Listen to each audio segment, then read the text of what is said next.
There are two types of people in America: people who look wealthy and people who actually are. And the terrifying thing is they often drive the same neighbourhood, shop at the same mall, and have nearly identical salaries. The difference isn't income, it's 11 specific things that one group quietly stopped paying for, and the other group is still cheerfully handing cash over to every month, like it's a tip jar at a coffee shop they didn't even enjoy. Welcome to the list. Let's embarrass some spending habits. Number 1. Whole life insurance. Here's how whole life insurance gets sold to you.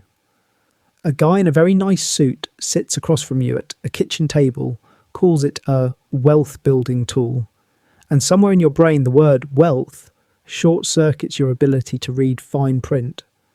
Suddenly you're paying $300 a month for a policy that mixes investing and insurance together, which sounds efficient until you realise mixing those two things is like making a sandwich inside your washing machine. Technically possible, genuinely terrible idea. According to Consumer Reports, whole life insurance policies return an average of 1.5% annually in the early years. Worse than a high-yield savings account, worse than index funds, worse than just leaving money in a sock drawer with some mild optimism. Quietly wealthy people buy term life insurance, which is dramatically cheaper, and invest the difference. That's it. That's the whole secret the guy in the nice suit didn't mention. Number 2. New cars on a payment plan.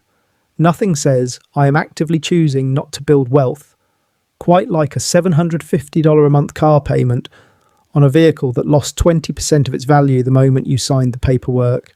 And I get it. That new Chevy Equinox with the heated seats and the backup camera that shows you a colour-coded grid felt necessary. It did not feel necessary when the registration renewal arrived. Experian's State of the Automotive Finance Market Report, yes, that's a real document that exists, found that the average monthly car payment in America hit $735 for new vehicles in 2024. $735 per month. For a thing that sits in a parking lot 95% of the time depreciating at the molecular level. Quietly wealthy people buy used, reliable vehicles outright or with minimal financing. They ask how much total, not how much a month. That one question changes everything. Number 3. Overpriced grocery stores as a personality. Whole Foods is a wonderful place.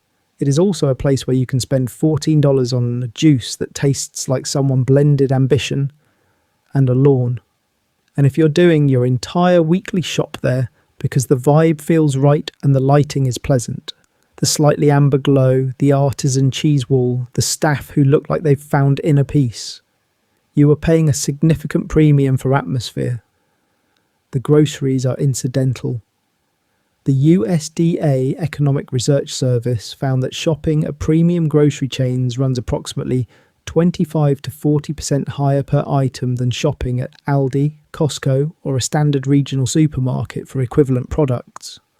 On a $400 monthly grocery budget, that's $100 to $160 extra per month, which is $1,200 to nearly $2,000 a year.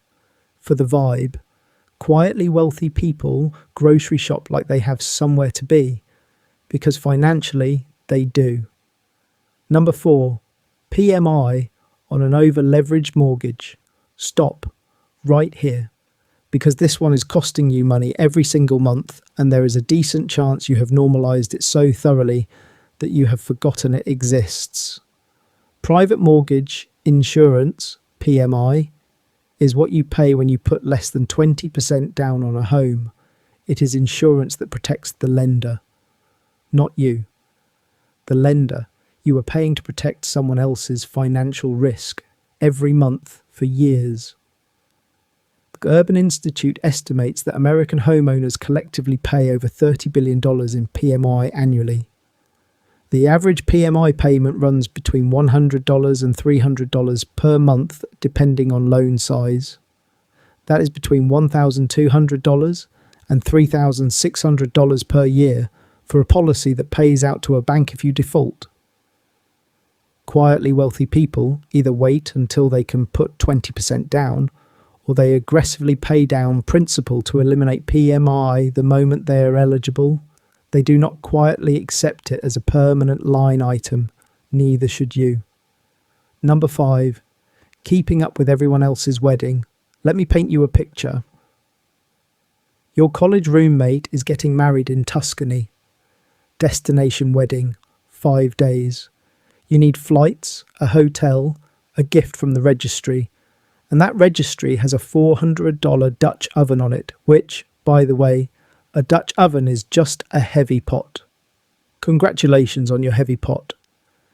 There is also a bachelorette trip to Nashville the month before, and you're a bridesmaid, so there's the dress, and the shoes, and the brunch, and the matching robes, because apparently that's mandatory now.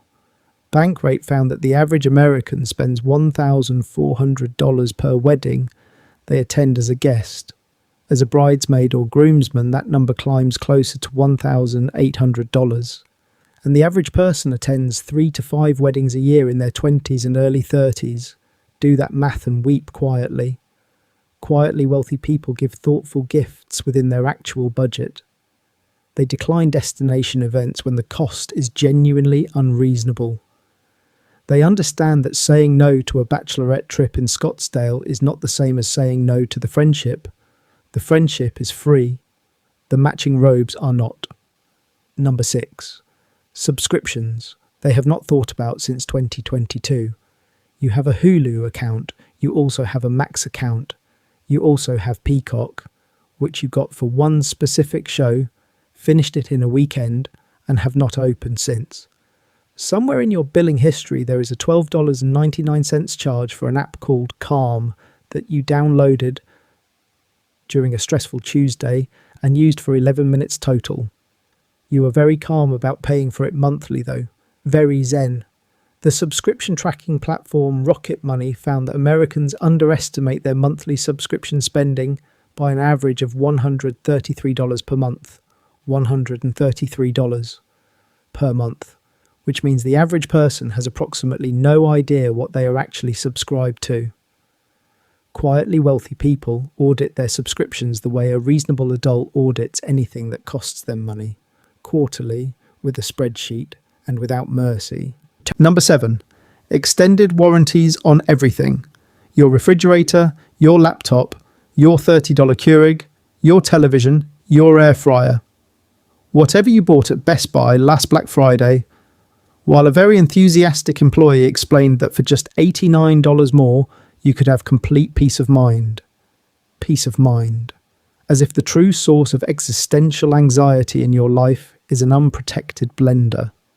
Consumer Reports, who have tested more appliances than any organisation that has ever existed, found that extended warranties pay out in meaningful repairs less than 20% of the time, less than 1 in 5 purchases.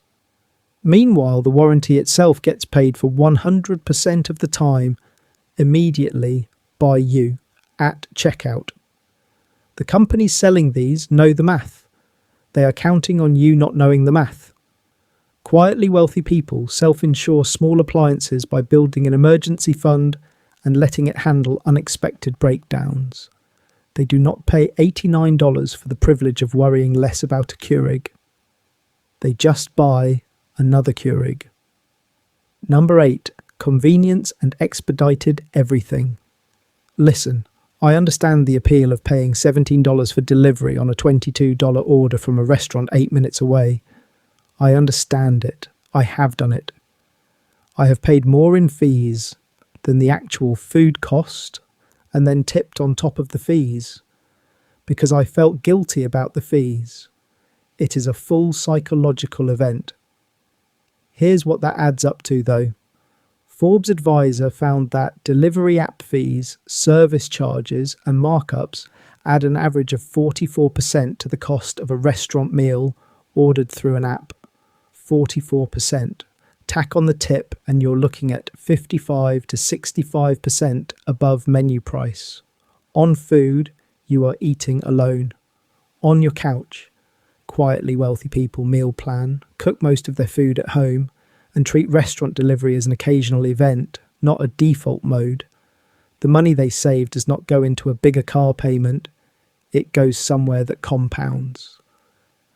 Number 9, timeshares. Oh, you went to a presentation in Orlando and they offered you free park tickets.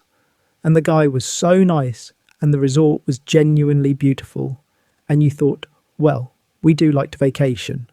And now you own a legally binding contract for 1 week per year at a property in Kissimmee, Florida, that you cannot sell, cannot easily exit, and costs you $1,200 a year in maintenance fees, whether you use it or not.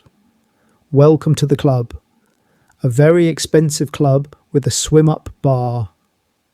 The American Resort Development Association, the timeshare industry's own trade group, just to be clear, reports that the average timeshare maintenance fee is now $1,120 per year and rises approximately 4% annually, on top of the original purchase price, which averages $22,000.